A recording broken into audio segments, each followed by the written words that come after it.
They looked at my worn jeans, my old Honda with the dented bumper, and the address I'd written down in careful block letters and decided I wasn't worth their time. The receptionist barely glanced up from her perfectly manicured nails. The junior agents whispered about how I probably couldn't afford their premiums anyway. They saw a single woman with calloused hands and assumed I was just another risk they didn't want to take on. Before we jump back in, tell us where you're tuning in from. And if this story touches you, make sure you're subscribed, because tomorrow, I've saved something extra special for you. But when that phone rang and the senior partner answered with, "Yes, sir, Colonel Hayes is here," watching their faces change was worth every dismissive look, every condescending smile, every assumption they'd made about who I was and what I could afford. By the time they realized they'd been talking to someone who'd spent 2 decades making life and death decisions in places they couldn't find on a map, I was already walking out the door with coverage they'd never offered to a civilian in their lives. The morning I walked into Henderson Family Insurance felt like any other Tuesday in small-town Georgia. The humidity was already thick enough to swim through, even at 9 in the morning, and the cicadas were warming up for their daily symphony. I'd driven the 30-minute winding road from my little rental house on the outskirts of Millfield, past the peach orchards and the abandoned textile mill, to this strip mall that looked like it hadn't been updated since 1987. Henderson Family Insurance occupied the corner unit between a nail salon and a tax preparation office that was only open 4 months a year. The building's beige brick facade was starting to show its age, with cracks spiderwebbing up from the foundation and a few missing letters in the faded plastic sign that hung over the entrance. But the Yelp reviews had been decent, their prices seemed reasonable, and most importantly, they specialized in coverage for military families transitioning to civilian life. I pushed through the glass door, setting off a cheerful electronic chime that seemed oddly optimistic for what I was about to experience. The waiting area was exactly what you'd expect from a small-town insurance office. Mismatched furniture that had seen better decades, motivational posters featuring eagles and lighthouses, and a coffee station with a pot that looked like it had been brewing the same batch since the Clinton administration. Behind the reception desk sat a woman who couldn't have been more than 25, with blonde highlights that were growing out and acrylic nails painted in alternating patterns of pink and white. She was scrolling through her phone when I walked in, thumb moving rapidly as she navigated what looked like social media feeds. The nameplate on her desk read, "Brittany, Customer Service Specialist," though the specialist part seemed generous, given that she didn't look up for a full 30 seconds after I'd cleared my throat. When she finally acknowledged my presence, it was with the kind of smile that retail workers perfect early in their careers. Bright, automatic, and completely devoid of genuine warmth. Her eyes took a quick inventory of my appearance, starting with my faded Levi's that had seen better years, moving up to my plain white t-shirt that was clean but definitely not designer, and landing on my face, which I'd learned over the years didn't give much away to casual observers. "Can I help you?" she asked, though her tone suggested she was hoping the answer would be no so she could get back to whatever was happening on her phone screen. "I'm here about getting a homeowner's policy," I said, keeping my voice level and professional. "I have an appointment at 9:30 with someone about coverage options." Brittany's perfectly shaped eyebrows drew together in a slight frown as she clicked through what I assumed was their appointment system. "Name?" "Sarah Hayes." More clicking, more frowning. "I don't see you in here for today. Are you sure you made an appointment?" I pulled out my phone and showed her the confirmation email I'd received 3 days earlier, complete with the date, time, and a reference number. She glanced at it with the kind of cursory attention you'd give a grocery list, then shrugged. "Well, I guess someone made a mistake somewhere. But you're here now, so let me see who's available." She picked up a phone that looked older than she was and pressed a few buttons. "Marcus? Yeah, there's someone here about homeowner's insurance. Can you take a walk-in?" While she waited for an answer, I took the opportunity to study the office layout. Through a partially open door behind the reception area, I could see into what appeared to be the main workspace. 3 desks arranged in a loose cluster, each piled with folders and dominated by computer monitors that were displaying various insurance databases and forms. 2 men in their 30s were visible, both wearing the uniform of small-town business casual. Khakis, button-down shirts with the sleeves rolled up, and ties that had been loosened to suggest they were hard at work on important matters. The one closer to the door was lean and sharp-featured, with the kind of carefully maintained stubble that requires daily attention.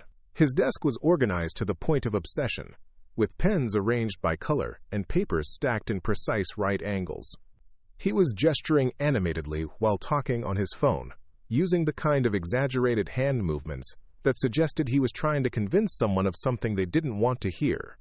The second man was broader, softer around the edges, with thinning brown hair that he'd attempted to style over a growing bald spot.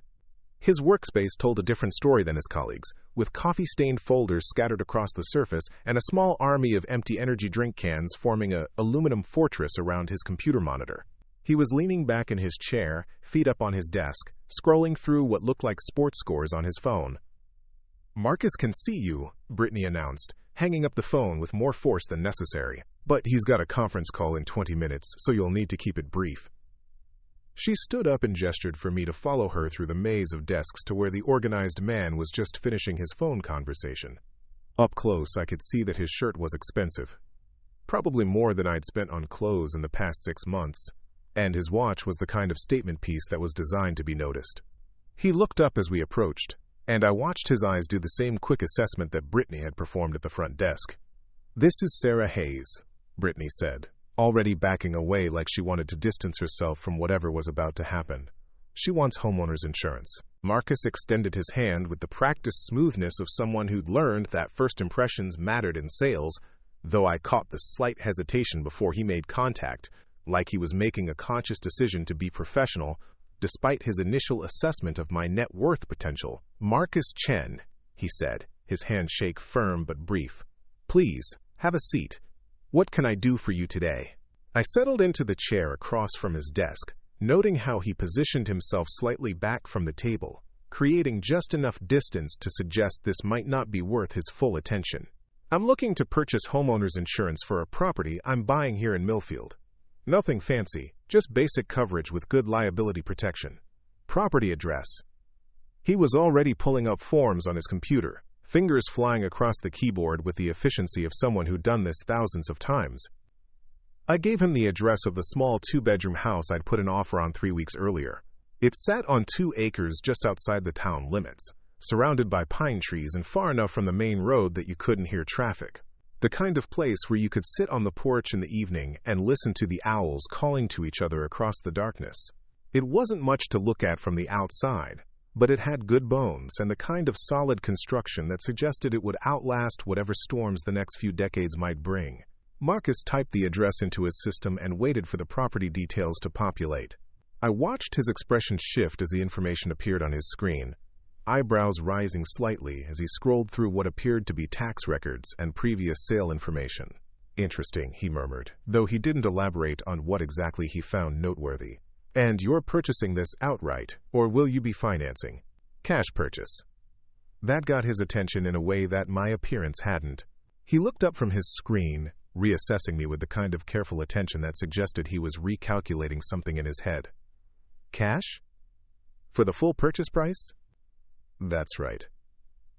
More typing, more scrolling. I could see him pulling up comparative market analyses and recent sales data, probably trying to reconcile the woman sitting across from him with someone who had the liquidity to buy property outright in a market where most people were stretching themselves thin just to qualify for mortgages. "The listing price on that property is $425,000, he said, stating it like a question even though his screen clearly showed him the same information he was sharing with me.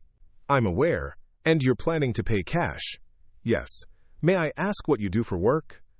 It was a reasonable question from an insurance perspective. Risk assessment required understanding how policyholders generated their income, what their employment stability looked like, whether they were likely to maintain coverage over the long term. But something in his tone suggested he was asking for different reasons, trying to solve a puzzle that didn't quite add up in his mental database of customer categories. "I'm recently retired," I said, which was technically true even if it didn't provide the context he was obviously fishing for. "Retired from what?" "Government service." He waited for me to elaborate, but when I didn't offer additional details, he shifted his approach.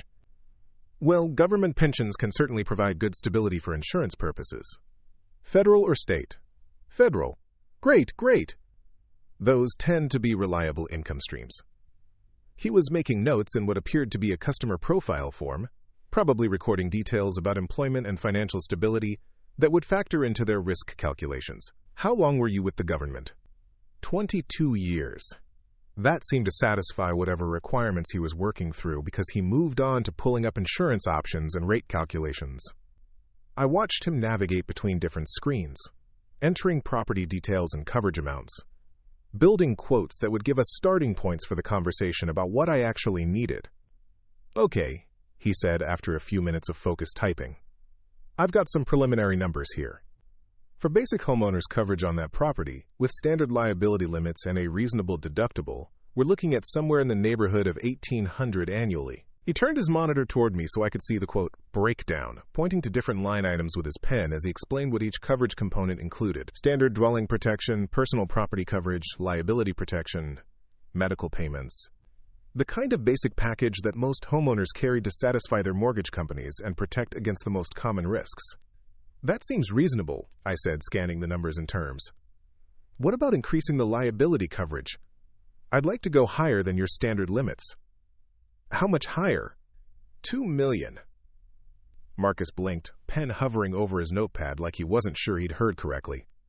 $2 million in liability coverage. Yes. That's quite a bit higher than most people carry. May I ask why you're looking for that level of protection? It was another reasonable question, though again, I caught something in his tone that suggested curiosity beyond professional necessity. Most people didn't request liability coverage that high unless they had significant assets to protect or specific risk factors that warranted additional protection. "I prefer to be well covered," I said simply. He made more notes, typing additional information into his system. I could see him pulling up what appeared to be underwriting guidelines, probably checking whether my request fell within normal parameters or required additional approval processes. $2 million in liability coverage will definitely increase your premium, he said, showing me updated numbers that reflected the higher coverage amounts. "We're looking at closer to $2,800 annually with those limits." "That's fine. And there will be some additional underwriting requirements. Background checks, asset verification, that sort of thing. Just standard procedure for higher value policies." "Understood." Marcus leaned back in his chair, studying me with the kind of attention that suggested he was trying to solve a puzzle that wasn't quite fitting together in his mind. Young woman, casual clothing, cash purchase, high liability coverage requests. The pieces weren't forming a pattern that matched his usual customer profiles. "Can I ask what line of work you were in with the government? Just for our records." I met his gaze steadily, not offering anything beyond what he'd directly asked for. "Administrative work. Administrative work for 22 years? That's right. And that provided enough retirement income to support cash property purchases and high-level insurance coverage?" There was something in his voice now that hadn't been there at the beginning of our conversation. Not quite skepticism, but definitely doubt. Like he was starting to suspect that something about my story didn't add up to his expectations of how government administrative workers live their lives. "Federal benefits can be quite good," I said, keeping my tone neutral and professional. "I'm sure they can be." He was making more notes, though I couldn't see what he was writing from my angle. "It's just that we don't see many people in their 40s making cash purchases at that price point, especially from government administrative positions." Behind us, I could hear the other man in the office wrapping up his own phone conversation, followed by the sound of chair wheels rolling across linoleum as he turned his attention to whatever was happening at our desk. The soft clicking of Brittany's keyboard provided a constant background rhythm, punctuated by the occasional ping of incoming emails or text messages. "Is there a problem with my application?" I asked. Marcus held up his hands in a gesture that was meant to be reassuring, but somehow managed to come across as condescending instead. "No problem at all. We just like to make sure we understand our customers' situations so we can provide the best possible service. High-value policies require careful attention to detail." "I understand." "Great. Now for the underwriting process, we'll need to verify income and assets, bank statements, tax returns, that sort of documentation. Standard procedure for coverage at this level." I nodded, having expected as much. Insurance companies weren't in the business of taking people's word for their financial situations, especially when those situations involved significant money changing hands. "How long does underwriting typically take?" "For standard policies, usually 3 to 5 business days. For higher value coverage like what you're requesting, it can take up to 2 weeks. Sometimes longer if there are questions, or if we need additional documentation. That should be fine. The closing isn't scheduled for another month." Marcus glanced at his watch, a gesture that reminded me that Brittany had mentioned his conference call schedule. Perfect. Now, I do need to let you know that there might be some challenges with getting coverage approved at the levels you're requesting. What kind of challenges? Well, frankly, your profile doesn't match our typical high-value customer demographics. Most people carrying $2 million in liability coverage have significant business interests or professional practices that warrant that level of protection. Government administrative workers, even federal ones, don't usually fall into that category. There it was. The assumption that had been building throughout our conversation finally stated clearly. I was being placed into a category, fitted into a box that determined what level of service and coverage I could reasonably expect to receive. Are you saying you won't provide the coverage I'm requesting? Not at all. I'm just managing expectations about the underwriting process. There may be additional questions, additional requirements. The company likes to understand unusual risk profiles before issuing high-value policies. And my profile is unusual? Marcus chose his words carefully, probably aware that he was walking into territory that could become problematic if he wasn't diplomatic. Let's just say it's not typical for someone with your stated background to request this level of coverage. The underwriters will want to make sure everything checks out. Behind his carefully professional language, I could hear what he wasn't saying directly. They thought I was lying about something, either about my financial situation, my employment history, or my ability to pay the premiums I was requesting. I was being categorized as a potential fraud risk, someone who might be trying to obtain coverage I couldn't actually afford or didn't legitimately need. I see, I said quietly. Again, it's just standard procedure. Nothing personal, just business requirements for high-value policies. The phone on his desk rang, making him glance at the caller ID with obvious relief. I'm sorry, but I really do need to take this call. It's the conference I mentioned earlier.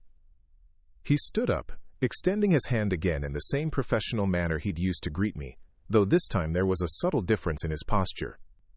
More distance, less engagement, the body language of someone who was ready for a conversation to be over. Brittany can help you with the paperwork to get the underwriting process started, he said, already reaching for his phone. We'll be in touch once we hear back from the underwriters. I found myself back at the reception desk, where Brittany was organizing a stack of forms with the kind of focused attention that suggested she'd been listening to at least part of my conversation with Marcus. She looked up as I approached, and I caught something in her expression that hadn't been there when I'd first walked in. Not quite hostility, but definitely a cooler assessment than the automatic customer service smile she'd greeted me with. Marcus said you needed to fill out some paperwork, she said, pulling a clipboard from a drawer and attaching several forms to it with practiced efficiency. Basic application information, financial disclosure, that sort of thing. I took the clipboard and glanced through the forms. Standard insurance applications, requesting everything from employment history to asset declarations to previous coverage information. The kind of comprehensive financial examination that felt more invasive than necessary for basic homeowners insurance, but probably routine for the coverage levels I'd requested. Is there somewhere I can sit to fill these out? Brittany gestured toward the waiting area chairs I'd noticed when I first came in. Take your time. When you're finished, just bring everything back up here and I'll make copies for our files. I settled into one of the mismatched chairs and began working through the forms, filling in the requested information with the same careful block letters I'd learned to use for official documents decades earlier. Name, address, social security number, employment history. The questions were straightforward, but I found myself considering how much detail to provide in the sections that asked for elaboration. Employment history for the past 10 years. I could write Administrative Assistant, Department of Defense, and leave it at that, which would be technically accurate if incomplete. Or I could provide more specific information about my actual responsibilities, which would probably raise questions I wasn't particularly interested in answering in a small-town insurance office. I opted for the simpler version, figuring that the underwriting process would involve background checks that would reveal whatever details the insurance company actually needed to know. Better to let them discover information through official channels than to volunteer complexities that might derail a straightforward business transaction. The financial disclosure section required more careful consideration. Asset declarations, income sources, bank account information, all reasonable requests for someone seeking high-value coverage, but the level of detail required felt like preparing for a security clearance investigation rather than buying insurance. Current annual income. I wrote down the amount of my military pension, which was substantial enough to support the lifestyle I was planning, but probably not what Marcus was expecting to see from someone he'd categorized as a government administrative worker. Liquid assets. I provided the requested information about savings and investment accounts, though I could imagine the underwriters' reactions when they saw numbers that didn't match their assumptions about typical customer profiles. Real estate holdings, currently none, but the form asked about previous ownership, which opened up questions about why someone who could afford to buy property outright was currently renting a small house on the outskirts of a town that most people had never heard of. The questions went on for 3 pages, each section requiring information that felt increasingly personal and potentially problematic for someone who'd spent years learning to compartmentalize different aspects of their life. But insurance was a business built on risk assessment, and risk assessment required information, so I methodically worked through each section with the kind of attention to detail that had become second nature over the years. When I finished the forms and returned them to Brittany's desk, she reviewed them with the kind of quick efficiency that suggested she'd seen thousands of similar applications. But I caught her pausing over certain sections, eyebrows drawing together slightly as she processed information that apparently didn't match whatever expectations she'd formed during my conversation with Marcus. "This all looks complete," she said, though her tone suggested she had questions about some of the answers I'd provided. "We'll get these submitted to underwriting, and someone will be in touch within a few days to let you know if they need any additional information." "Thank you. And just so you know, they'll probably want to verify some of this financial information, bank statements, tax returns, that sort of thing. Standard procedure for high-value policies." "I understand." She made copies of everything with a machine that sounded like it was protesting each page, then handed me the originals along with a business card that had Marcus's direct contact information printed in small professional fonts. "Someone will be in touch soon," she said, already turning her attention back to her computer screen. I walked back out into the Georgia heat, feeling the humidity wrap around me like a wet blanket as I made my way to my Honda. The parking lot was nearly empty except for a few cars that probably belonged to the office staff, and a pickup truck that looked like it had seen better decades. As I drove home through the winding country roads, past the peach orchards and abandoned buildings that marked the gradual decline of small-town manufacturing, I found myself thinking about the assumptions that had shaped my entire interaction at Henderson Family Insurance. The quick visual assessment, the skeptical questions about my financial situation, the barely concealed doubt about whether I belonged in their high-value customer category. It wasn't malicious, exactly. Just the kind of automatic categorization that people used to make sense of the world, to fit new information into existing frameworks of understanding. But it was thorough. And it was limiting, and it completely missed the possibility that someone might be more than they appeared to be at first glance. Back at my little rental house, I sat on the porch with a glass of iced tea and watched the sun move through the pine trees, casting shifting patterns of light and shadow across the yard. In a few weeks, if everything went according to plan, I'd be sitting on a different porch, on property that belonged to me, in a place where I could finally put down roots after years of temporary assignments and borrowed time. But first, I had to get through the underwriting process, which was probably going to involve more questions, more skepticism, and more assumptions about who I was and what I could reasonably afford. The insurance company would dig into my background, verify my financial information, and eventually discover that their initial assessment had been incomplete. The question was whether that discovery would work in my favor or create additional complications that I hadn't anticipated, because the truth about my background was both simpler and more complex than what I'd shared in that little office, and insurance companies weren't always comfortable with complexity, even when it came with the kind of credentials that should have made me their ideal customer. I finished my tea and went inside to check my email, wondering if the underwriting process would move as quickly as Marcus had suggested, or if I was about to learn that buying insurance was going to be more complicated than buying the house itself. The phone would ring in 3 days, but first I had to wait, and waiting had never been my strongest skill, especially when I knew that someone was probably sitting in an office somewhere, looking at my application and trying to decide whether I was worth the risk of their company's trust. The call came on Thursday morning while I was drinking coffee on the porch, watching a red-tailed hawk circle over the neighbor's pasture.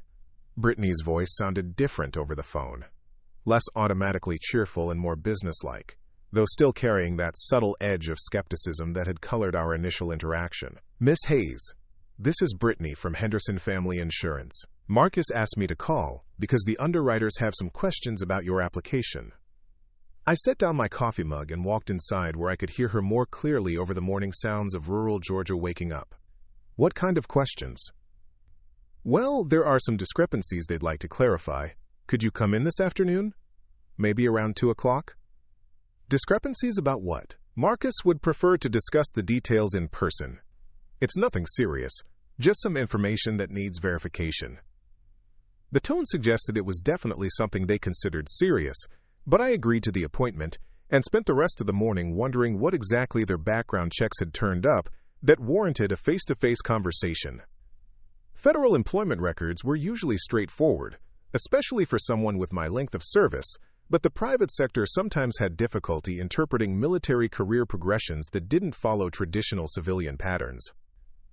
When I arrived at Henderson Family Insurance that afternoon, the atmosphere felt different from my first visit. Brittany's smile was more strained, and she directed me to Marcus's desk with the kind of efficiency that suggested they'd been discussing my case before I walked through the door. The second agent, whose name I'd learned from his desk nameplate was David Rodriguez, was openly studying me as I crossed the office like he was trying to reconcile whatever information they'd discovered with the woman walking toward their work area. Marcus stood up as I approached, but his greeting lacked the professional warmth he'd displayed during our initial meeting. "Miss Hayes, thank you for coming in. Please, have a seat."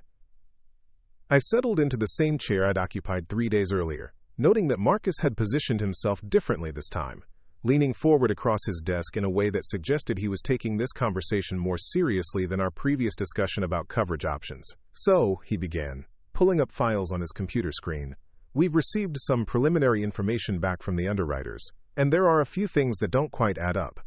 Such as? Well, for starters, your employment history with the Department of Defense shows some gaps that we can't account for. Periods where there's no record of you being assigned to any specific location or administrative position." I kept my expression neutral, having expected this particular complication. Military deployments, especially certain types of assignments, often created exactly these kinds of gaps in conventional employment records. Information that was classified or compartmentalized didn't appear in standard background checks, leaving what looked like unexplained absences to civilian investigators. Federal employment can involve temporary assignments that don't show up in standard databases, I said carefully. Temporary assignments lasting 18 months at a time? Depending on the nature of the work, yes. Marcus exchanged a glance with David, who had rolled his chair closer to participate in what was clearly becoming an interrogation rather than a simple verification meeting. "The thing is, Miss Hayes, we've dealt with plenty of federal employees over the years. Defense Department, State Department, even some CIA folks when they retire to the area.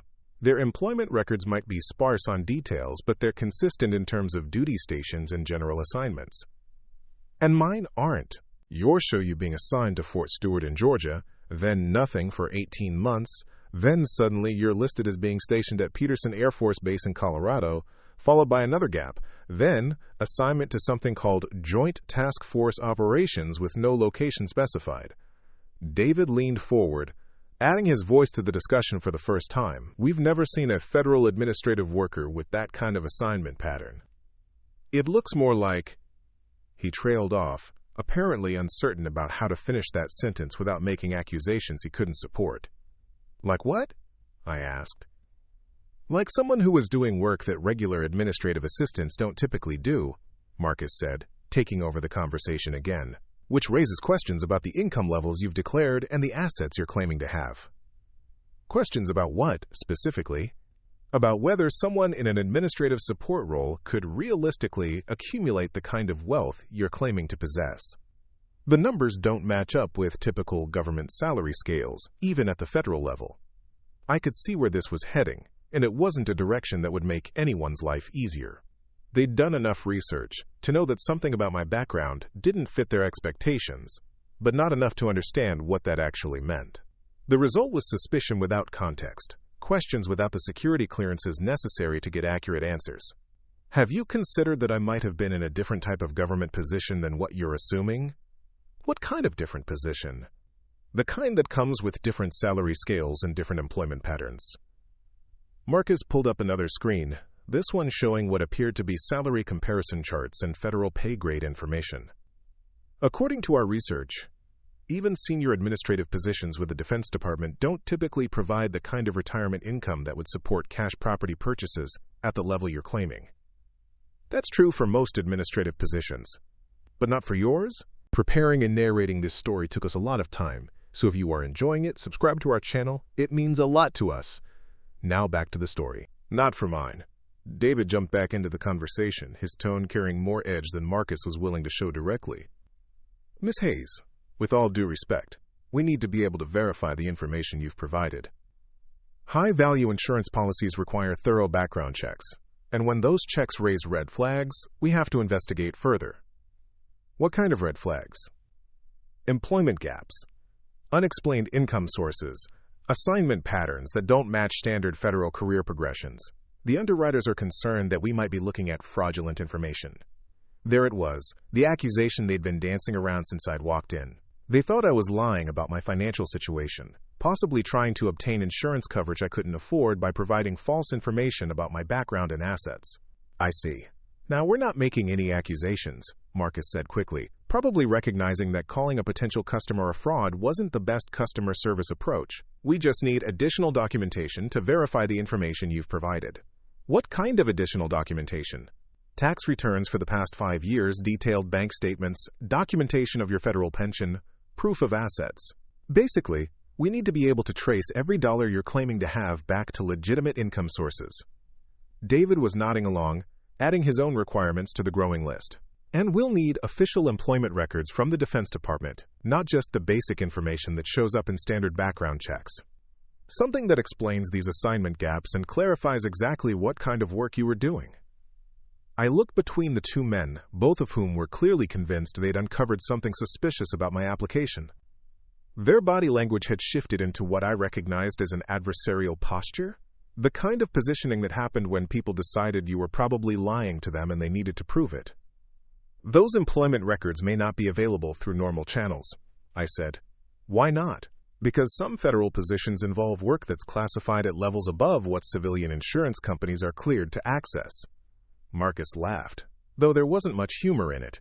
Miss Hayes, you've told us you worked in administrative support. Administrative assistants don't typically have security clearances high enough to make their employment records inaccessible to insurance companies. That's true for most administrative positions, but not for yours, David said, echoing my earlier response with obvious skepticism. Not for mine. The conversation was becoming circular, with both sides stating positions that couldn't be reconciled without information that I wasn't authorized to share and they weren't cleared to receive. I was beginning to understand that this process was going to be more complicated than I'd anticipated. Look, Marcus said, leaning back in his chair and adopting what he probably thought was a reasonable tone. We want to help you get the coverage you need, but we have to be able to verify the information you've provided, and right now nothing is checking out the way it should. What would it take to satisfy your underwriting requirements? Complete financial documentation, official employment records that explain your career progression, and verification of your current income sources. Without that, we can't approve coverage at the levels you're requesting. And if I can't provide some of that documentation because of security restrictions? David shrugged, the gesture conveying more dismissal than sympathy. Then we probably can't help you. High-value policies require high levels of verification. That's just how the business works. Brittany, who had been listening to the conversation from her desk, chose that moment to interject with a comment that felt designed to be overheard. I mean, if someone really had the kind of job they're claiming to have had, wouldn't there be ways to verify it without getting into classified information? Marcus turned toward her, apparently welcoming the input. That's a good point. Federal agencies have liaison offices that work with private companies on exactly these kinds of issues. If Miss Hayes really had a high-level position with security implications, there would be proper channels for verification. Unless, David added, the whole story is fabricated and there's nothing to verify through proper channels. I felt something shift inside me, a familiar tightening that I recognized from years of dealing with people who'd made assumptions about my capabilities based on incomplete information. The conversation had moved beyond legitimate business requirements into personal skepticism about my credibility and honesty. Are you suggesting that I'm lying about my federal employment? We're not suggesting anything, Marcus said quickly. We're just trying to understand why standard verification processes aren't working for your application. Because my employment wasn't standard. In what way? In ways that I'm not authorized to discuss in detail. David leaned forward again, his tone becoming more confrontational. Miss Hayes, that's exactly the kind of answer that makes underwriters nervous. If you can't explain what kind of work you did, how can we verify that you actually did it? Through the proper federal channels that I mentioned, which you claim exist but haven't provided any information about how to access them. Because accessing them requires security clearances that private insurance companies don't typically possess. We were back to the circular argument, with each side stating positions that couldn't be reconciled without information or authorizations that weren't available in a small-town insurance office. But the tone had shifted from professional skepticism to something that felt more personal, like they'd decided I was probably trying to deceive them and were now determined to prove it. Brittany was still listening from her desk, occasionally typing what appeared to be notes about our conversation. I caught her shaking her head slightly at one point, the kind of gesture that suggested she'd already made up her mind about my credibility. "Tell you what," Marcus said, apparently deciding to try a different approach. "Why don't you go ahead and provide whatever documentation you can access, and we'll submit it to the underwriters to see if it's sufficient for their requirements. Even though you've already indicated that you don't believe it will be, we haven't indicated anything like that. We're just explaining the challenges we're facing with verification." David was nodding along, though his expression suggested he'd already decided this was a waste of time. "The bottom line is that we need to be able to confirm your financial situation before we can approve high-value coverage. If the documentation you can provide doesn't meet underwriting standards, we'll have to decline the application. And what are the chances the documentation I can provide without violating security restrictions will meet your underwriting standards?" Marcus and David exchanged another glance, this one lasting long enough to constitute a silent conversation about how directly they wanted to answer that question. "Honestly," Marcus said finally, "without complete employment records and detailed financial verification, the chances aren't good. High-value policies require high levels of documentation. That's not negotiable. So you're essentially telling me that you can't provide the coverage I need because my federal employment involves security restrictions that prevent me from sharing certain details about my work history. We're telling you that insurance is a business based on risk assessment, and we can't properly assess risk without complete information." Brittany chose that moment to walk over to Marcus's desk with a folder that she placed directly in front of him, opening it to reveal what appeared to be additional research about my background. She leaned down to whisper something in his ear, though she wasn't particularly subtle about keeping her voice low enough that I couldn't overhear. "I found some interesting stuff online," she said in what she probably thought was a whisper. "There's no social media presence at all, no LinkedIn, no Facebook, nothing. And I tried searching for Sarah Hayes' Defense Department, and the only thing that comes up is that basic employment verification stuff they already have." Marcus nodded, apparently considering this additional evidence that something wasn't right about my story. "What about local records? Property ownership, voter registration, that kind of thing?" "She's only been registered to vote in Georgia for 3 months. Before that, nothing I can find. It's like she didn't exist anywhere until she moved here." David was listening to this exchange with obvious interest, occasionally nodding as Brittany shared her research findings. "That's pretty unusual for someone who's supposedly been working for the federal government for over 20 years. "Unless," I said quietly, "you've spent most of those 20 years living in places where Georgia voter registration wasn't particularly relevant."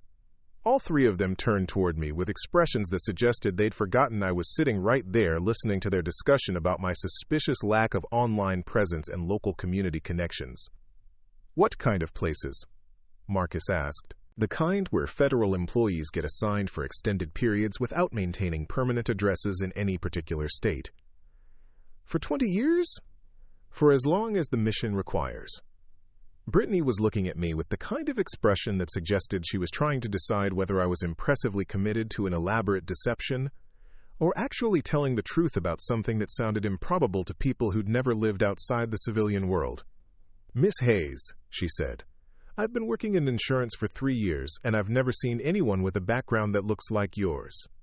No social media, no community connections, employment gaps that can't be explained, assignment patterns that don't make sense for administrative work.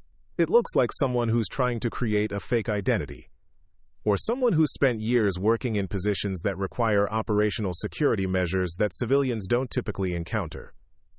David was shaking his head, apparently having heard enough to make his decision about my credibility. "Look, I'm going to be direct with you. This whole conversation feels like we're being asked to approve insurance for someone whose background doesn't check out through any normal verification process. That's exactly the kind of situation that insurance companies are trained to avoid. Because you think I'm lying about my federal employment. Because we can't verify your federal employment through any standard channels. And when we ask for additional documentation, you tell us it's classified or restricted in ways that conveniently prevent us from accessing it. Marcus was nodding along, clearly sharing his colleague's assessment. From a business perspective, we have to assume that applicants who can't provide standard verification documentation probably have reasons for that beyond security restrictions. Such as the possibility that the employment history they're claiming doesn't actually exist. There it was, stated as clearly as they were willing to put it. They thought I was lying about having worked for the federal government, possibly trying to obtain insurance coverage by providing false information about my financial situation and employment background. I looked around the office, taking in the motivational posters and mismatched furniture, the outdated computer equipment, and the stack of insurance manuals that probably hadn't been updated since the previous decade. These people were trying to fit my background into categories that made sense within their experience of small-town Georgia insurance sales, and when it didn't fit, they decided that the problem was probably with my honesty rather than with the limitations of their frame of reference. I see, I said quietly. Now, we're not saying that's definitely what's happening here, Marcus said, probably recognizing that they'd just accused a potential customer of insurance fraud without sufficient evidence to support the allegation. We're just explaining why the underwriting process is raising red flags. Red flags that you believe indicate fraudulent information. Red flags that indicate information we can't verify through standard processes, which you interpret as probable fraud. David was looking uncomfortable now, probably realizing that they'd allowed the conversation to move into territory that could become legally problematic if I decided to take offense at being accused of deception. Miss Hayes, we're not trying to make this personal. We're just trying to do our jobs, which require us to verify information before approving high-value policies. And my information can't be verified to your satisfaction because of security restrictions that you don't believe actually exist. We didn't say we don't believe they exist. You've said that my employment patterns don't match standard federal administrative positions, my financial situation doesn't align with typical government salaries, my background can't be verified through normal channels, and my lack of social media presence and community connections suggests someone trying to create a fake identity. That sounds like a pretty comprehensive statement of disbelief. Brittany was typing rapidly on her computer, probably making notes about our conversation for their files.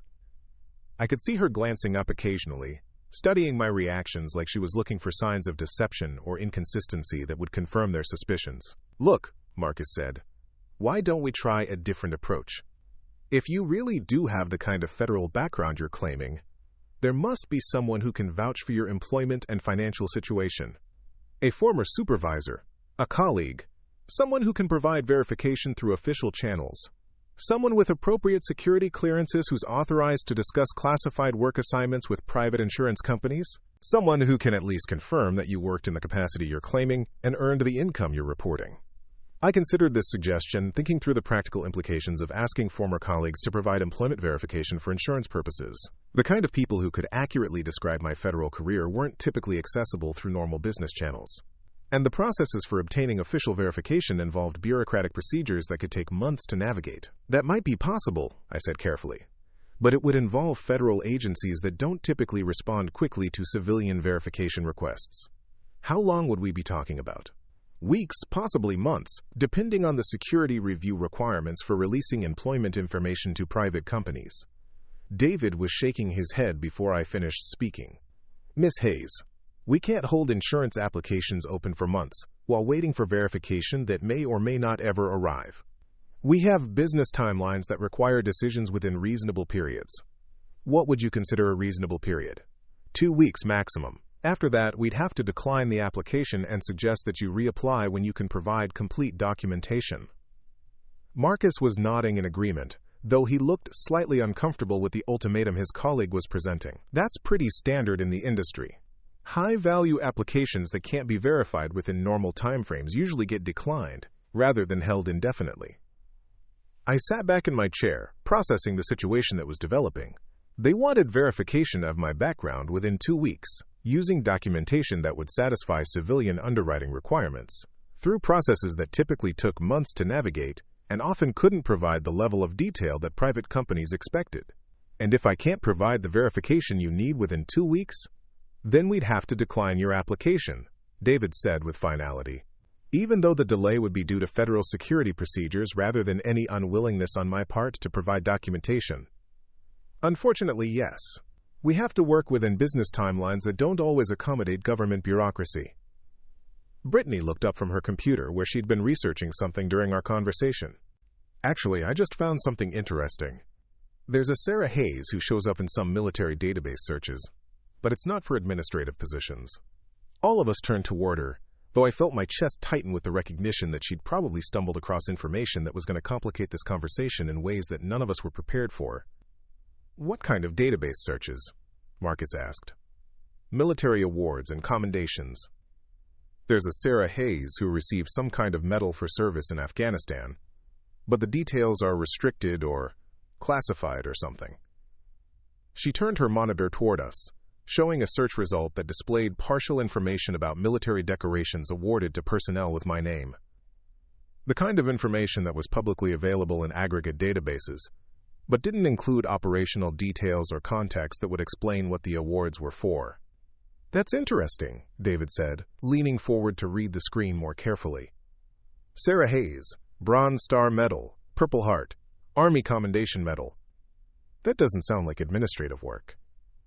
I felt the careful compartmentalization I'd been maintaining throughout this conversation starting to crack under the pressure of information that I hadn't expected them to access through casual internet searches. "There could be multiple people with the same name," I said quietly.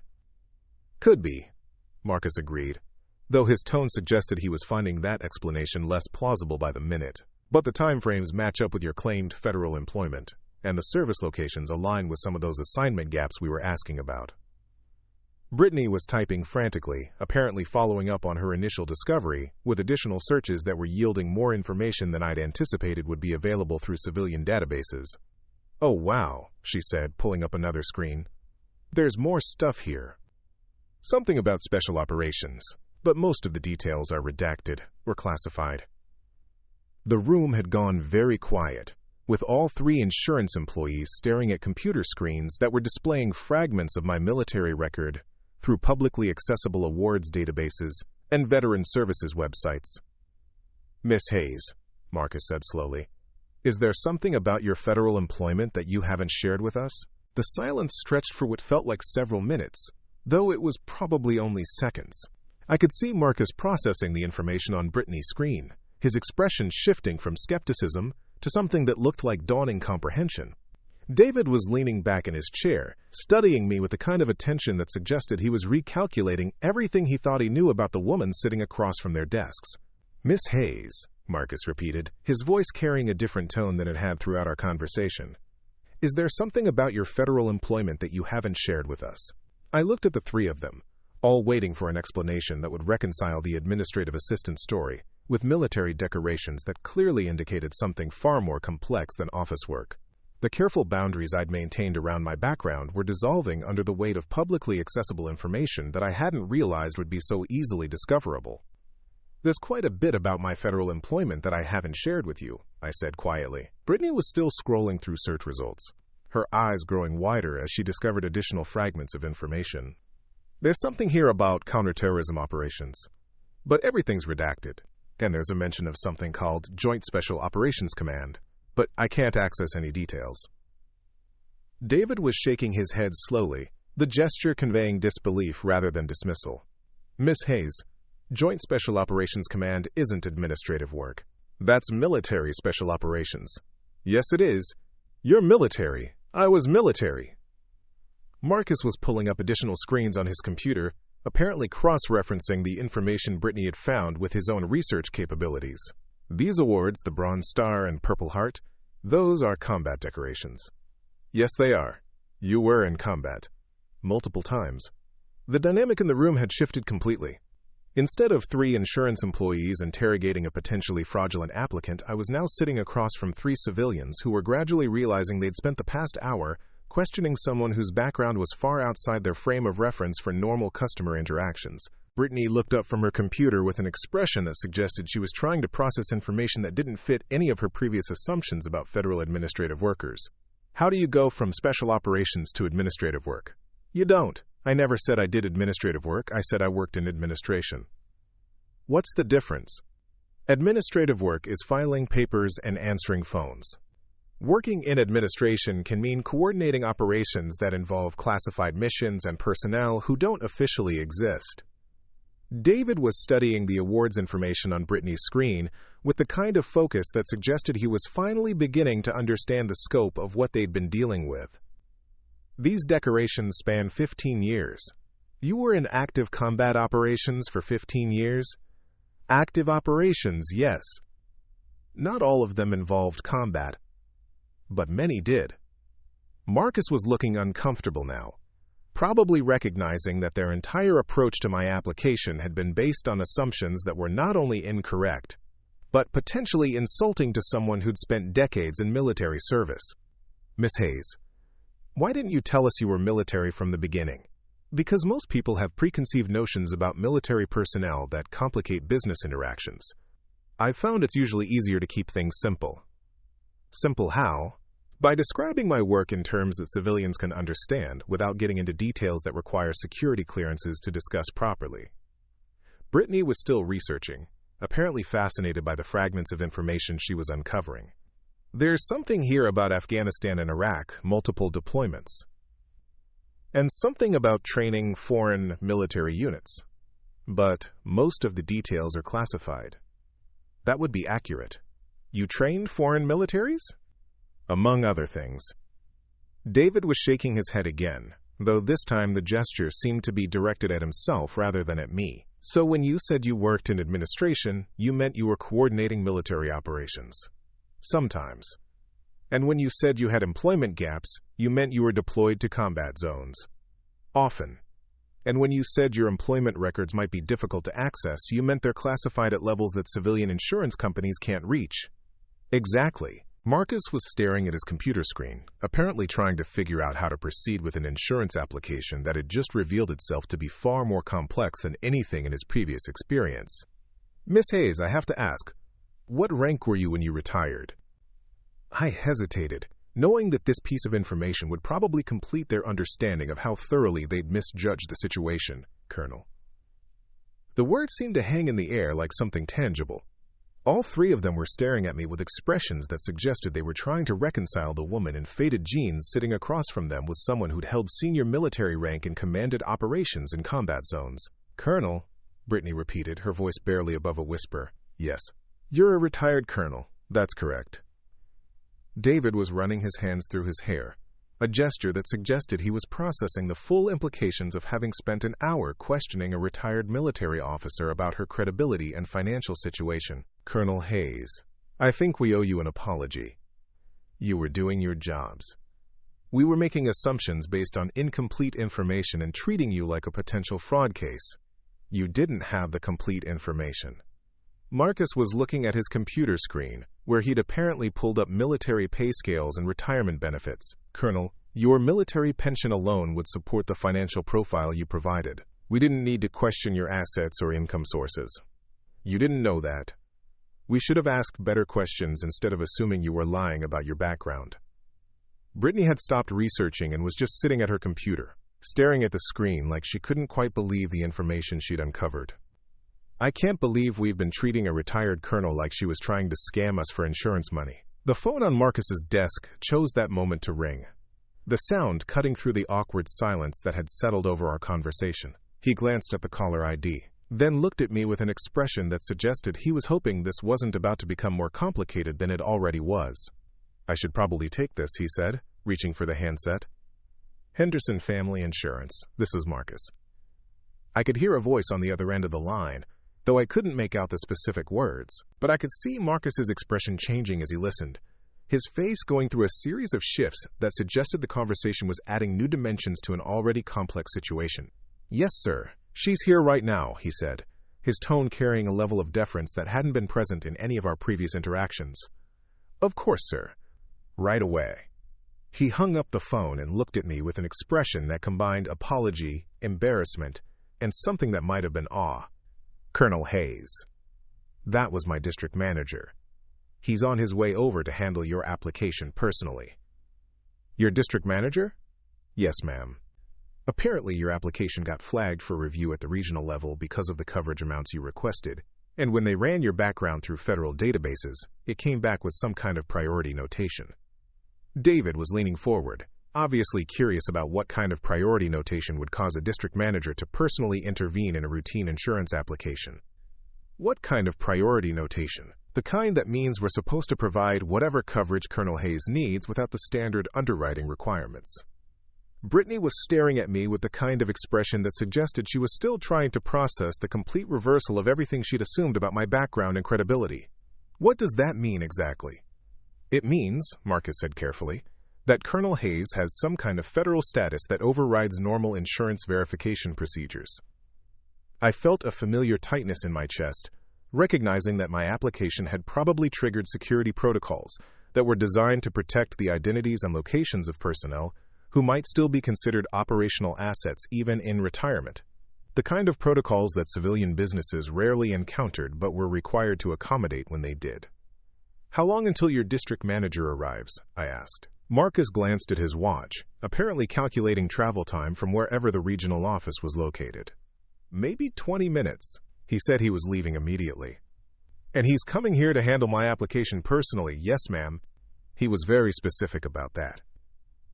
David was looking confused, probably trying to understand why a routine insurance application would warrant personal attention from senior management. "Is this normal for high-value policies?" "No," Marcus said, shaking his head. "I've never seen anything like this. District managers don't usually get involved in individual applications, unless there's something unusual about the customer or the coverage requirements. Or unless the customer has federal priority status that requires special handling," I said quietly. All three of them turned toward me with expressions that suggested they were finally beginning to understand that they'd been dealing with someone whose background involved complexities that extended far beyond what they'd initially imagined. "Colonel Hayes," Brittany said hesitantly, "what exactly is federal priority status?" "It's a designation that certain federal employees maintain even after retirement, usually related to security considerations or ongoing obligations that require special handling by civilian organizations." "What kind of ongoing obligations?"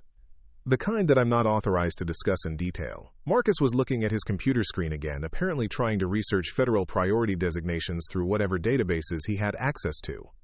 "Colonel, is this related to the classified work you mentioned earlier?" "Possibly." "The special operations background that showed up in Brittany's searches?" "Possibly." David was shaking his head, though this time the gesture seemed to convey amazement rather than skepticism. "Colonel Hayes, we've spent the past hour treating you like a potential insurance fraud, and it turns out you have federal priority status that requires special handling by civilian businesses. You didn't know. We should have asked better questions. We should have listened more carefully when you tried to explain about security restrictions and classified employment. You were working with the information you had." Brittany was typing again, apparently trying to research federal priority designations and special handling requirements for civilian businesses. "I'm finding some stuff about protocols for retired military personnel with ongoing security obligations, but most of the details are restricted." That would be accurate. "So when you said your employment records might not be accessible through normal channels, you meant they're protected by federal security protocols." "Among other things." Marcus was organizing papers on his desk, apparently preparing for his district manager's arrival by making sure everything related to my application was easily accessible. "Colonel, I have to ask, is there anything else about your background that we should know before my manager gets here?" I considered the question, thinking through the various aspects of my military career that might be relevant to an insurance application, but weren't necessarily information that civilian business people needed to possess. Nothing that would affect my insurance needs or ability to pay premiums. But there might be things that would affect how we process your application? There might be. David was looking uncomfortable, probably recognizing that they were operating in territory that was far outside their normal business experience. "Colonel, are we going to be able to provide the coverage you need, or is this going to require federal agencies that we don't have access to?" "Your district manager apparently has access to whatever protocols are necessary. Because of your federal priority status. Because of federal requirements that civilian businesses have to accommodate when they encounter certain types of customers." The office had grown quiet except for the sound of Brittany's keyboard and the distant hum of air conditioning. I could see all three of them processing the implications of having spent an hour questioning someone whose background involved federal security considerations. that they were only now beginning to understand. Marcus looked at his watch again, apparently calculating how much time remained before his district manager arrived. "Colonel Hayes, is there anything we should do to prepare for this meeting?" "Treat it like a normal insurance transaction, even though it clearly isn't a normal insurance transaction." "Even though it isn't." Brittany looked up from her computer with an expression that suggested she'd found additional information that was complicating her understanding of the situation even further. "Colonel, I'm seeing some references to something called protected identity protocols for retired military personnel. Is that related to your situation?" "It might be." "What are protected identity protocols?" "Procedures that civilian organizations follow when they encounter customers whose backgrounds involve ongoing security considerations." David was shaking his head slowly, the gesture conveying a mixture of amazement and embarrassment. "So when we were questioning your credibility and treating you like a potential fraud, we were actually dealing with someone who has federal protected status. You didn't know that. We should have recognized the signs. The employment gaps, the security restrictions, the unusual assignment patterns. Those should have suggested military special operations rather than fraudulent civilian employment. Most people don't encounter military special operations backgrounds in civilian insurance offices." Marcus was arranging and rearranging papers on his desk, apparently nervous about his district manager's impending arrival and the explanations that would be required about how they'd handled my application. "Colonel, when your manager gets here, is he going to be upset about how we've approached your case? That depends on how you explain what happened." "What would be the best way to explain what happened?" "Honestly, you received an application that didn't fit standard customer profiles, you followed normal verification procedures, and when those procedures raised questions, you investigated further until you discovered information that clarified the situation." Brittany was still researching, apparently fascinated by the fragments of information she was finding about federal protocols for civilian businesses. "Colonel, how often do retired military personnel with your background interact with civilian insurance companies?" "Not very often. So we probably haven't encountered anything like this before." "Probably not." David was looking at the awards information that was still displayed on Brittany's computer screen, studying the military decorations with the kind of attention that suggested he was finally understanding what they represented. "Colonel Hayes, these awards, the Bronze Star and Purple Heart, those represent significant military service. They represent doing my job under difficult circumstances, combat circumstances, sometimes. And you did this for over 20 years. I did my job for over 20 years.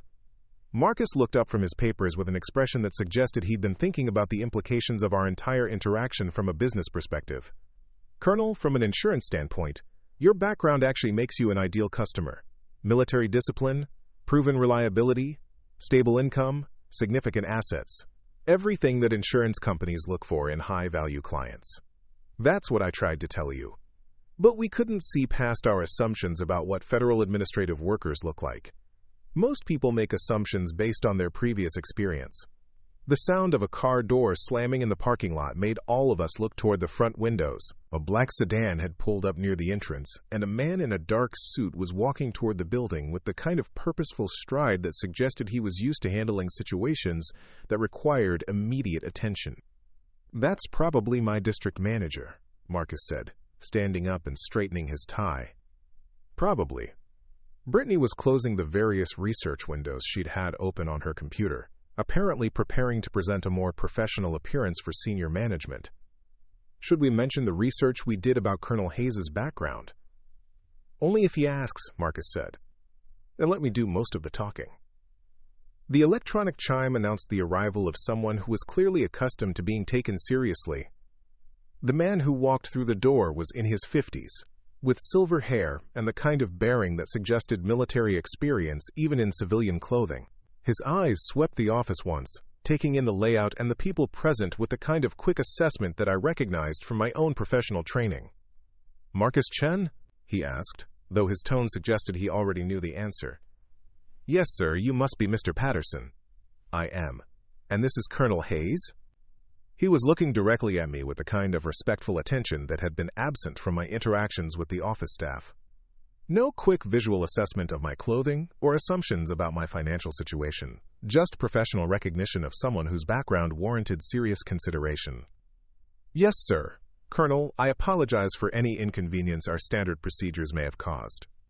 Your application has been expedited through our Federal Liaison Office, and I'm here to ensure that you receive appropriate coverage without further delays. Marcus was looking between Mr. Patterson and me with an expression that suggested he was trying to understand how the entire dynamic of our interaction had shifted so completely in the span of a single phone call.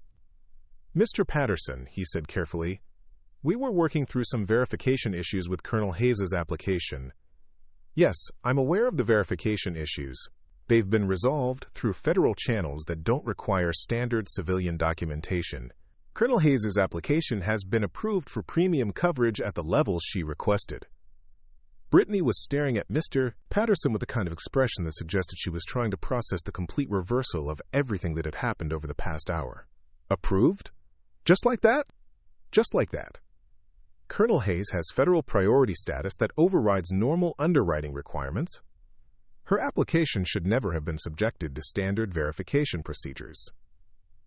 David was looking uncomfortable, probably recognizing that they'd spent considerable time questioning someone whose federal status meant that such questioning was inappropriate and unnecessary. Sir, he said hesitantly, we didn't realize that Colonel Hayes had priority status. Her initial application listed her employment as administrative work with the Defense Department. Which was accurate, Mr. Patterson said, looking at me with what might have been approval. Colonel Hayes was responsible for administrative coordination of classified operations. That's administrative work, just not the kind that most civilian businesses encounter. Marcus was nodding, apparently beginning to understand the distinction between administrative support work and administrative coordination of military operations. So when Colonel Hayes said she worked in administration, she was describing her actual responsibilities. Exactly. And when she mentioned security restrictions that prevented detailed explanations of her work history, she was following proper protocols for protecting classified information. Brittany was looking embarrassed, probably recognizing that their skepticism about my security restrictions had been completely misplaced. We thought she might be making excuses for inconsistent employment records. Her employment records are inconsistent because they involve classified assignments that don't appear in standard databases. That's normal for personnel with her background and security clearances. I could see all three office employees processing the implications of having spent an hour treating someone with federal priority status like a potential insurance fraud. Their expressions ranged from embarrassment to amazement, with a healthy dose of recognition that they'd completely misjudged the situation.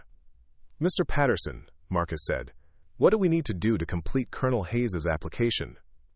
Nothing. It's been completed through federal channels. Colonel Hayes now has premium coverage at the level she requested, effective immediately. He pulled out a folder containing what appeared to be official insurance documents and placed it on Marcus's desk. Policy documents, coverage details, premium payment information.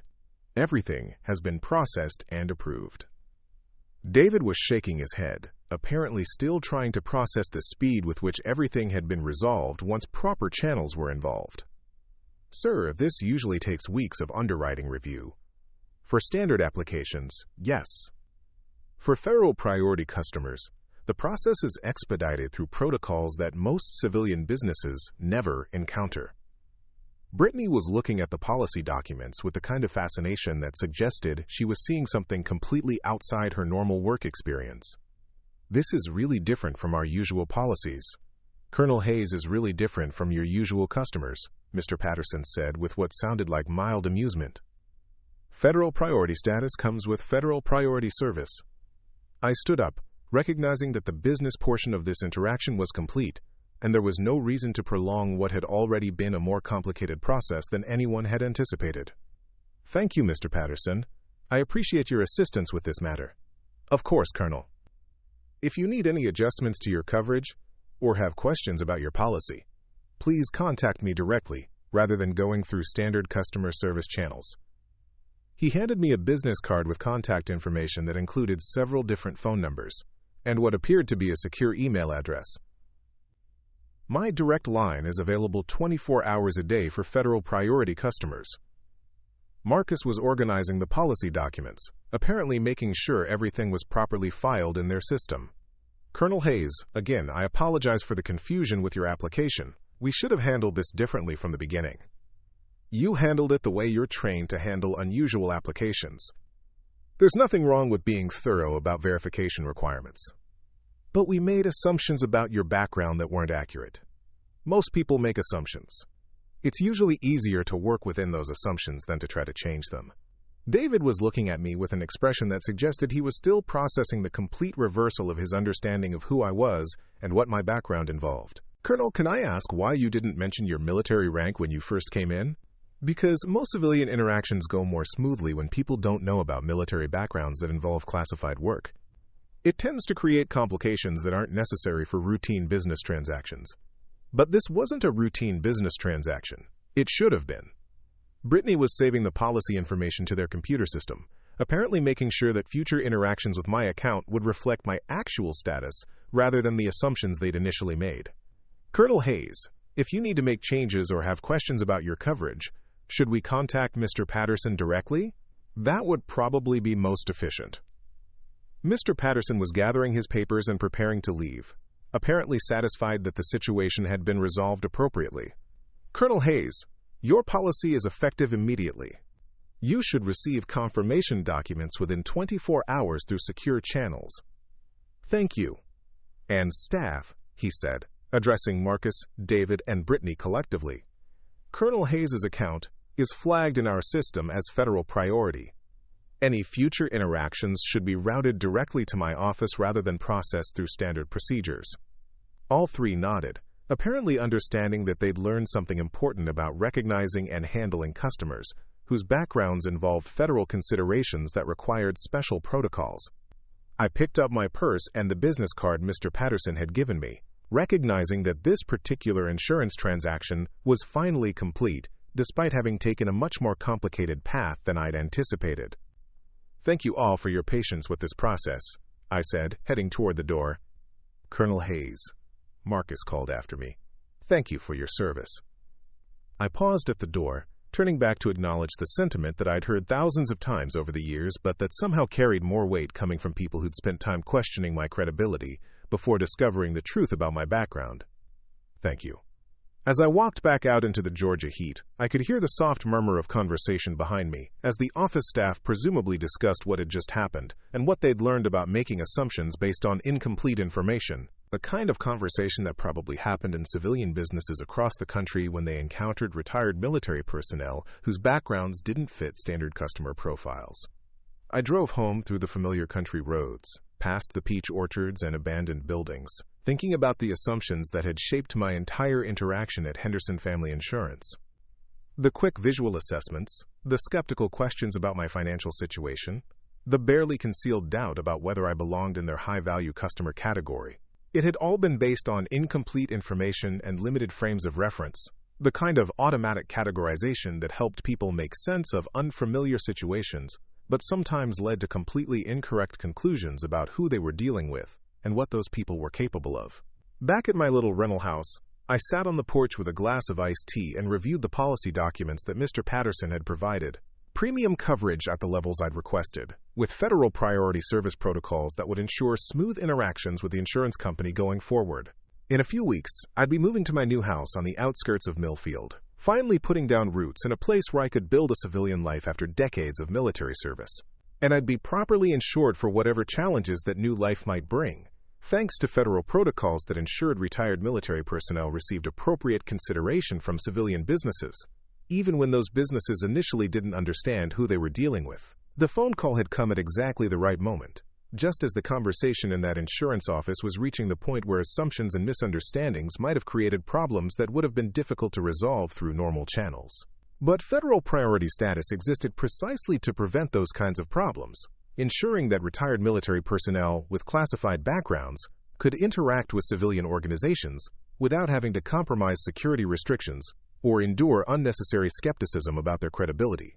It had been an educational experience for everyone involved, the kind of interaction that probably happened more often than most people realized when two different worlds intersected in ways that neither side was fully prepared to handle. But it had worked out in the end, with appropriate coverage approved and delivered through proper channels, and maybe 3 civilian insurance employees had learned something valuable about the dangers of making assumptions based on incomplete information. Sometimes the quiet person with the worn jeans and the old car had stories that would surprise you, backgrounds that involve responsibilities and challenges that most people never encountered in their daily lives. And sometimes the best approach was to ask better questions instead of jumping to conclusions about what you thought you already knew. The next morning brought a different kind of quiet to Henderson Family Insurance. I wouldn't know this until later, but Marcus Chen arrived at the office 30 minutes early, sitting in his car in the parking lot and staring at the building like he was seeing it for the first time. The motivational posters and mismatched furniture that had always been part of the background suddenly looked different to him, less professional, more like props in a small-town operation that had just encountered something far beyond its usual scope of experience. Inside, Brittany was already at her desk, but instead of scrolling through social media, she was reading articles about military special operations and federal security protocols. The computer screen that had been displaying casual entertainment the day before was now filled with information about Bronze Star recipients and Purple Heart criteria, as if she was trying to understand the significance of what she discovered during her impromptu research session. David Rodriguez came in with coffee and a stack of insurance industry publications that he'd apparently spent the previous evening studying. Articles about serving military families, protocols for high-security customers, guidelines for handling unusual verification requirements. The kind of professional development reading that suggested someone who was taking seriously the gaps in his knowledge that had been exposed during our interaction. None of them talked about what had happened with my application, at least not directly. But there was a heaviness in the office atmosphere. The weight of people processing an experience that had challenged their assumptions about their own competence and professional judgment. Marcus found himself checking our conversation against company policies, trying to identify where their standard procedures had failed to account for customers whose backgrounds involved federal security considerations. The verification requirements that seemed so reasonable for typical applicants had become obstacles when applied to someone whose employment history was legitimately protected by classification restrictions. "We need better protocols," he said finally, breaking the silence that had settled over the office. "Better questions. Better training for recognizing when we're dealing with situations that don't fit standard categories." Brittany looked up from her research, her expression thoughtful in a way that suggested the previous day's events had sparked something more than casual curiosity. "I've been reading about military families and insurance. There are a lot of retired service members who have complicated backgrounds that don't show up in normal databases." "Complicated how?" "Special operations, intelligence work, classified assignments. People whose careers involve things that civilians don't typically encounter, but who still need regular services like insurance and banking when they retire." David was nodding, apparently having discovered similar information in his own research. "And most of them probably don't want to have to explain their entire military history just to buy homeowners insurance." "Which means they do what Colonel Hayes did," Marcus said. "They simplify their backgrounds into terms that civilian businesses can understand, and they hope that's sufficient for routine transactions. Until they encounter verification requirements that can't be satisfied without revealing information they're not authorized to share." The conversation was interrupted by the phone ringing, but this time Brittany answered with a different tone than her usual automatic cheerfulness. More professional, more attentive to the possibility that the person on the other end might be someone whose situation required careful handling. "Henderson Family Insurance. This is Brittany. How can I help you?" It was a routine call about auto insurance rates, but she handled it with the kind of thorough attention that suggested she was thinking differently about customer interactions. Instead of rushing through the standard questions, she listened more carefully, asked follow-up questions when answers seemed incomplete, avoided making assumptions about the caller's background or financial situation. Marcus watched her work, recognizing that something had shifted in her approach to customer service. "You're handling that differently." "Yesterday made me realize that I make a lot of assumptions about people based on how they sound or what information they volunteer. Maybe I should focus more on understanding what customers actually need, instead of trying to fit them into categories I'm familiar with." David was reviewing his own customer files, apparently reconsidering previous interactions through the lens of what they'd learned about the dangers of incomplete information and hasty judgments. "I wonder how many other customers we've misjudged because their situations didn't match our expectations." "Probably more than we want to admit." The morning progressed with a different rhythm than usual. Instead of the casual efficiency that characterized their typical work routine, Each of them was approaching tasks with more deliberate attention to detail, more consideration of possibilities they might be missing, more awareness of the limitations in their own knowledge and experience. When Mr. Patterson called around 10 o'clock, Marcus answered with the kind of immediate attention that suggested he'd been expecting follow-up contact about my case. "Marcus, I wanted to thank you and your team for your professionalism in handling Colonel Hayes's application. Sir, I'm not sure we handled it as professionally as we should have. You followed your standard procedures when faced with an unusual verification situation. That's exactly what you should have done. The fact that those procedures weren't adequate for her specific circumstances doesn't reflect poorly on your judgment." Marcus felt some of the tension he'd been carrying since the previous afternoon begin to ease. "We made a lot of assumptions about her background that turned out to be incorrect. Most civilian businesses make those same assumptions when they encounter retired military personnel with classified career histories. It's not a failure of professionalism, it's a limitation of civilian understanding about how military careers work, especially in special operations and intelligence fields. Is there training available for recognizing these situations in the future?" "There is, and I'll be arranging for your office to receive that training. Federal liaison protocols, security consideration awareness, proper procedures for handling priority customers. It should help you recognize similar situations before they become complicated." Brittany was listening to Marcus's side of the conversation while continuing her research about military service and civilian business interactions. She'd discovered that there were entire federal programs designed to help businesses understand how to work with retired service members whose backgrounds involved unique considerations. "Sir," Marcus said, "is this something we're likely to encounter again?" "More often than you might expect. This area has a growing population of retired military personnel, many of whom served in positions that involved classified work. As they transition to civilian life, they need the same services that any other customers require, but their backgrounds sometimes create complications for standard business procedures. And they usually don't want to have to explain their entire military history just to conduct routine transactions." "Exactly. Which is why the training I mentioned focuses on recognizing indicators that suggest special circumstances without requiring customers to reveal information they're not authorized to share."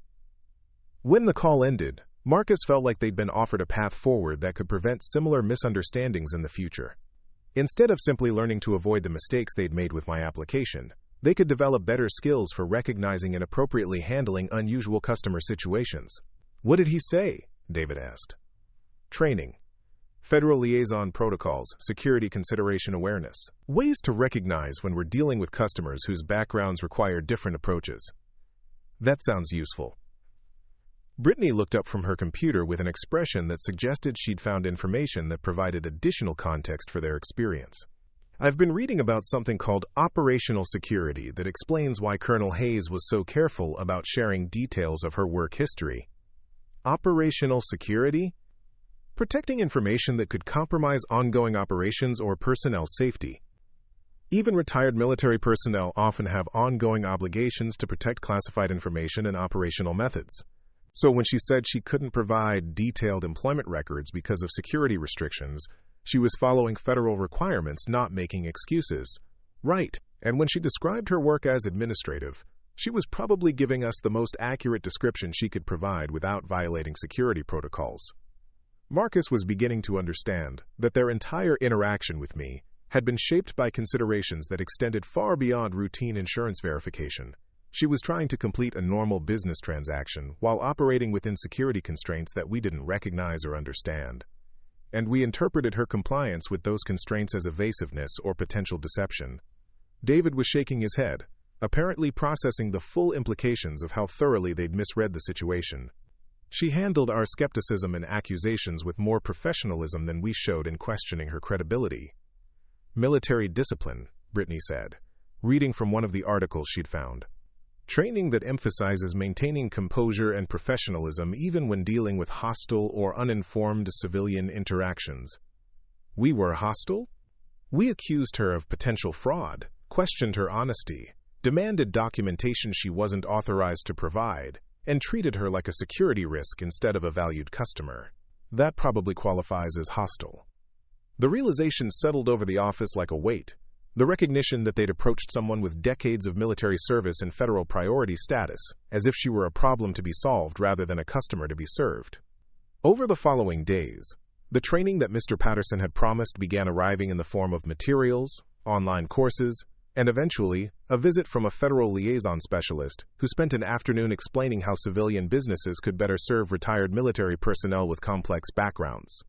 The specialist, a retired Army officer named Janet Murphy, understood exactly what had happened during my visit and why it had created complications for everyone involved. Colonel Hayes did everything right, she explained to the Henderson Family Insurance staff. She provided accurate information in terms that civilians could understand. She was honest about security restrictions that prevented detailed disclosure, and she maintained operational security protocols even when questioned about her credibility. We didn't recognize that she was following protocols, Marcus admitted. Most civilian businesses don't, which is why these misunderstandings happen regularly when retired special operations personnel try to conduct routine transactions. They're trained to protect classified information even in civilian contexts, but civilian businesses often interpret that protection as evasiveness or deception. Brittany had prepared questions based on her research over the past week. How can we recognize when customers have backgrounds that require special consideration? Look for patterns rather than specific details. Employment gaps that align with overseas deployment schedules. Reluctance to discuss work details that goes beyond normal privacy preferences. Financial situations that don't align with stated employment histories. Security consciousness that seems excessive for civilian contexts. And when we recognize those patterns, ask different questions. Focus on verifying current financial stability rather than historical employment details. Accept that some information may not be accessible through normal channels. Understand that federal priority status exists for legitimate security reasons. David was taking notes, apparently determined to avoid repeating the mistakes they'd made with my application. What should we have done differently with Colonel Hayes? Recognized that her reluctance to provide detailed employment information might indicate legitimate security restrictions rather than attempted deception. Asked about federal priority status when standard verification procedures failed. Consulted with district management earlier in the process instead of assuming she was a potential fraud case. The training continued over several sessions, covering federal liaison protocols, security consideration guidelines, and proper procedures for handling unusual customer situations. By the end of the process, the Henderson Family Insurance staff had developed a much better understanding of how to recognize and appropriately serve customers whose backgrounds involved considerations beyond their normal business experience. A month later, when I stopped by their office to discuss adding coverage for some equipment I'd purchased for my new house, the interaction was completely different. Brittany greeted me with genuine professional respect. Marcus handled my requests with efficient attention to my actual needs rather than skepticism about my background. And David treated me like a valued customer whose business they appreciated rather than a potential problem to be solved. Colonel Hayes, Marcus said as we concluded our business, I wanted to thank you again for your patience during your initial application process. The training we received as a result of that experience has helped us serve several other military families much more effectively. I'm glad it was useful. We've learned to ask better questions and make fewer assumptions about customers whose situations don't fit standard categories. Brittany was organizing the paperwork for my equipment coverage, handling the process with the kind of thorough professionalism that suggested she'd internalized the lessons from our first interaction. Colonel, if you don't mind me asking, do you encounter these kinds of misunderstandings often in civilian businesses? More often than I'd prefer, but less often than I used to. More businesses are developing better protocols for serving retired military personnel with complex backgrounds. Because there are more of us retiring into civilian communities, David added, apparently having learned during the training that the area's military retiree population was growing and would continue to be an important customer base for local businesses. Exactly.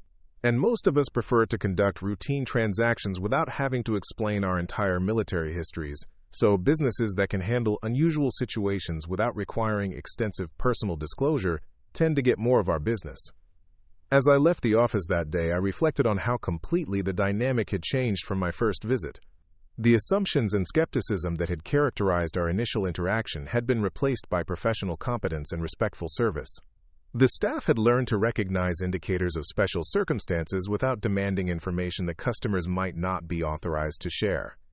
It was a small example of how civilian businesses could adapt to serve customers whose backgrounds involved considerations beyond normal commercial experience. The training they'd received The protocols they developed, the questions they learned to ask and avoid asking, all contributed to creating an environment where routine transactions could proceed smoothly without unnecessary complications or misunderstandings. More importantly, they learned that people aren't always what they initially appear to be, that backgrounds can be more complex than surface appearances suggest, and that professional service sometimes requires looking beyond immediate assumptions to understand what customers actually need and how to provide it effectively.